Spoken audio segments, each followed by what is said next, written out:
What's up? What's happening? What's going on, everybody? Welcome back to Animation Station, everyone side for anything and everything animation, and welcome to our Ninja Turtle character rankings. Yeah, I know, it's 2 days late, but it took me forever to actually write the written parts of this video onto my Facebook.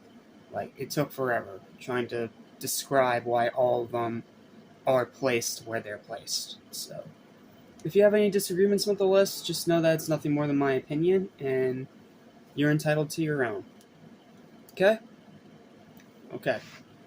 So, instead of just doing the 4 mains and the 4 side characters as one big video, due to storage stuff, it's probably going to be easier for me to just do each character one by one. Except for the side characters, I will do all of those in one video because there's not as many of them as there are of the turtles themselves. So, with all that said and done and out of the way, let's begin with my favorite leader in blue, Leonardo. And let's see how all 10 of these Leonardos stack up against each other from worst to best. Let's begin. So, starting off with the worst is going to be Next Mutation Leonardo. Pretty much take everything you expect from Leo and throw it out the nearest window. That's what you get with this iteration. While Michael Dobson, the voice of Nappa and Supreme Kai from the Ocean Productions dub of Dragon Ball Z, does a pretty good job with the voice acting, and Gabe Kuth does a good job with the physical acting inside the suit, the writing and actual personality of this Leo is terrible. Being a sexist douchebag towards Venus, constantly going on and on about finding a new way, only to keep doing the same thing he was already doing with no change whatsoever, making constant stupid decisions, and just being an all-around awful leader. However, the one saving grace that keeps him from being flat-out abysmal is the unique design, which looks much better in the 2D artwork and toys than the actual show, and the cool double-bladed katana. The worst version of Leo by a mile. Yeah, this version of Leo is garbage. Complete and total garbage. He's not the worst character in Next Mutation, but he's pretty bad, so yeah, he's terrible. Let's move on. Ninth goes to Bay Duology Leonardo. Yes, the design of this Leo is bad. And yes, I really don't like what Johnny Knoxville did with the voice. And Out of the Shadows destroyed his character. However, there are some good things I do appreciate from this version. Pete Plazik does a pretty good job with the physical acting inside the suit when you can actually see it through the awful CGI. He has some great moments with Raph during the final battle that do feel in character, and I do give credit that he does let his brothers make the final decision towards the end of Out of the Shadows. If it weren't for Next Mutation Leo being a sexist douche, this version would be on the bottom. Not the worst Leo, but still pretty bad and an insulting slap in the face of fans of the character. Yeah, that's all I got to say about this Leo. Moving on. 8th goes to Rise Leo. I hate Rise with pretty much every fiber of my soul, but like I said in my review of it, Leo was one of its few genuinely enjoyable aspects. Voiced by the awesome Ben Schwartz, aka Movie Sonic. This version of Leo is very unique from the other ones with an interesting design, one of the only Rise designs that I actually like, and him not being the actual leader this time around adding a completely new dynamic with his brothers. Not to mention his wildly different personality being the overly confident and most arrogant of the 4. Usually something like this would frustrate me like how the other 3 turtles in the show did, which we'll talk about when we get into those rankings.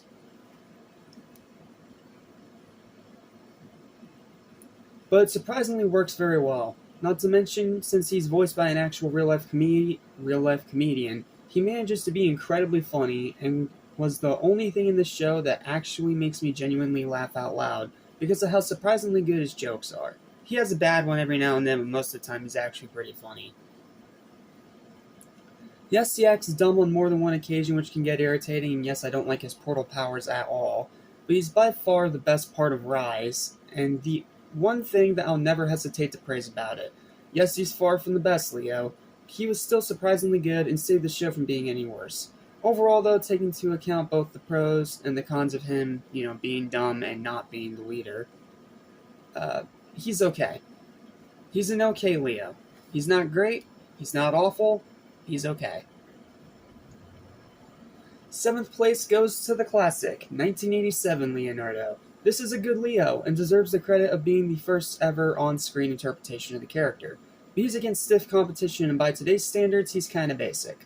Voiced by the fantastic Cam Clark, who also voices 87 Rocksteady, this Leo set the standard of what to expect from Leos going forward.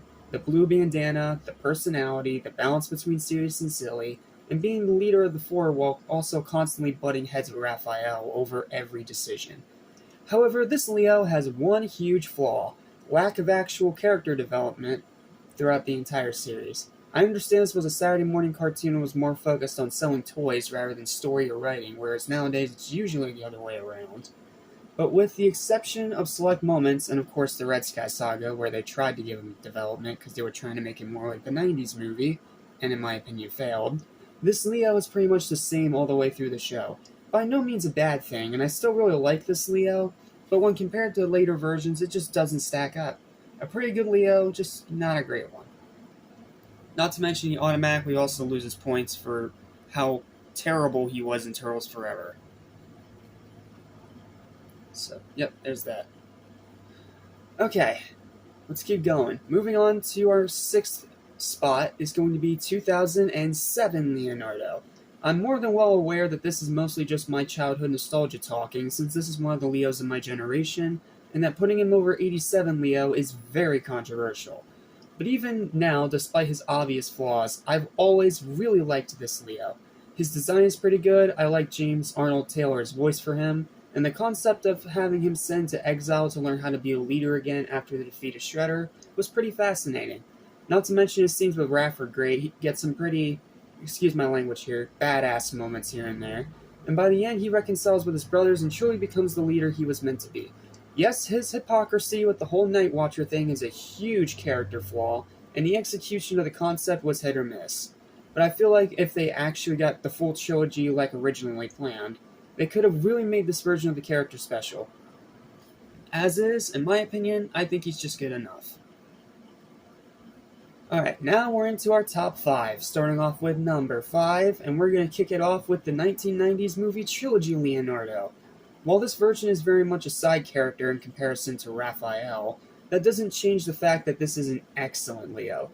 Voiced by Brian Tochi through all 3 movies, one of only 2 voice actors to do so throughout all 3 of the films, the other being Robbie Rist as Michelangelo. This version does a great job at nailing that perfect balance between the seriousness of his original Mirage comic book version and the goofy silliness of the original cartoon while still acting completely in character. Not to mention his design is excellent as well, and arguably just as, if not even more iconic than his 87 version, with the darker colors and more realistic textures. One of the only times in any live-action remake that's actually worked and made sense. I also love his character arc throughout the movie, learning how to be a leader without his master there to guide him, and reconciling with Raphael after they have an argument that nearly costs Raphael his life. Yes, he very much is a side character, which does keep him from being in the elite tier, but this version is still great and iconic for a very good reason. Like, even in Turtles 3, Brian Tochi still does a really good job as the voice. That's controversial, but that's my opinion. Next up is number 4. Let's go to Batman vs. TMNT Leonardo. Another one that might be a bit controversial to have this high up, but I loved this more serious, comic-accurate version of the character. Voiced by the legendary Eric Bauza, Bugs Bunny, among many, many other voices. This is probably the most mature and adult on-screen interpretation of Leo that we've probably ever gotten. He's confident, serious, badass, no nonsense, and determined to stop Shredder, whatever it takes. He also has a great character arc, overcoming his own personal fears of failure and Raph's usual brashness to save the day from evil. His design is also great, fitting the DC angular style seamlessly while also having a few unique aspects to him that make him stand out from the other versions. The sword sheath on his side instead of his back, which I think took inspiration from the later interpretations of my number 1 Leonardo. The L insignia on his belt being made out of the same fabric as his bandana and off to the side instead of being flat out in the middle. And being one of the shortest of the 4 turtles. Yeah, Leo's actually one of the shorter ones for once, which is interesting. This Leo's fantastic, but it is against very stiff competition. Alright, now let's move on to the top 3. These 3 Leos are extremely hard to pick from, I'm not even going to lie to you, but this is the way that they ended up stacking out against each other, by 1 or 2 certain aspects. Here we go. Starting off with number 3, it's going to be Mutant Mayhem Leonardo. Call it recency bias all you want, I'm already a huge fan of this Leo, and he delivered on everything I was hoping for. Voiced by Gumball himself and TMNT newcomer Nicholas Cantu, this version of Leo is so unique and likable. Not to mention he actually gets to be the main focus for once, giving him much more character development and personality depth. I can't talk today. Said character development arc is also fantastic, longing for acceptance by the others around him and to have a girlfriend, while still trying his best to be a good leader and keep his brothers out of trouble, which adds so much dimension to his character. He's also incredibly funny, having a nerdy side to him like a certain other Leo, and some of the best lines in the movie. Yes, he does have some flaws since he's still a teenager and doesn't always make the smartest of decisions. But I have a really good feeling that he'll only get better with each sequel and the TV series that's yet to come. And let's not forget his excellent design with the bright neon green, light brown shell, the sheath on the back, the classic L insignia on the belt, the shurikens on the belt just off to the side from the insignia, and having the pads be blue to match his bandana instead of the usual brown. And not to mention, he also has wristbands, which is a bit strange, but I kind of like it. It adds more blue to the overall color scheme. Add on his great friendship with April, which, don't worry, I'm not going to go into very much because that's a spoiler, technically. And I pretty much have nothing but praise for this Leo. It's fantastic and one of the best parts of an all-around outstanding movie. Yeah, I don't care if it's recency bias, I love this version of Leonardo. Like, a lot. And I'm excited to see how he develops in the sequels and the TV show. Okay. Now let's go on to number 2. It was a really tough decision, as these final 2 versions are both fantastic, and the ones that I immediately think of when I think of Leonardo. But after much debating and thought, I've decided to put my childhood Leo at number 2. So that means coming in at number 2 is going to be 2003 Leonardo. Voiced amazingly by Michael Centurnaclass, better known nowadays for voicing Nathaniel in Miraculous Ladybug. Yeah, that shocked me to find that out when I looked it up on IMDb. This version of Leo is arguably the most comic accurate of them all. Confident, obedient, butts heads with wrath, badass, determined, skilled, and perfect, and a great leader. Not to mention his struggle with fear and frustration in Season 4 that added much more dimension to his character. His design is also amazing, very angular and fits the darker aesthetic of the O3 show flawlessly. However, there's just one problem holding him back. In fast forwarding back to the sewer, he sadly regresses from his development and pretty much becomes a shadow of his former self. Despite that though, through the first 5 seasons, this Leo was pretty much perfect and was one of the main reasons why I became a fan of the franchise in the first place. As much as I love this version of him, one other version just slightly edged him out. And that is number 1. This is going to be controversial, but I don't care. This is my opinion.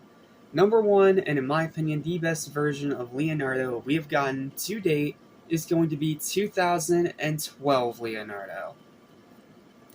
This is, in my opinion, the perfect Leo. Confident, serious, funny, nerdy, skilled, arrogant, laid-back, three-dimensional, conflicted, motivated, a great brother, and develops into a fantastic leader throughout the series after a rocky start in the first 2 seasons. His design is also pretty much perfect with the lighter green, brown pads, back sheath, blue eyes, and having great proportions while also having a slightly cartoony aspect. I mean, this is still Nickelodeon after all. While this Leo had the most voices of any version, he had 3 different voices because of some behind-the-scenes drama. Undoubtedly, the best one was Seth Green, most well known for his voice work on Robot Chicken, and as one of the Losers Club members from the original TV miniseries version of Stephen King's It, who brings a great deeper tone to Leo's voice, making him sound more matured and more determined than ever before. It was a really tough call, but in my opinion, the 2012 version is the best Leonardo to date. Yeah, that's pretty much all I have to say. This Leo is amazing, in my opinion, perfect, and it's gonna be a pretty hard one to top, even for Mutant Mayhem Leo. So, yep. that concludes this video of all the Leonardos ranked from worst to best. Thank you guys so much for watching. Please don't forget to like, share, and subscribe. And stay tuned because we still got the other 3 turtles today, and then tomorrow we will do all the side characters. So, well, in my opinion, the most important side characters. So thank you guys for watching, and I'll see you guys next time on Cowabunga and Calvacade when we take a look at all 10 Raphaels, ranked from worst to best. Until then, peace out, dudes. Cowabunga!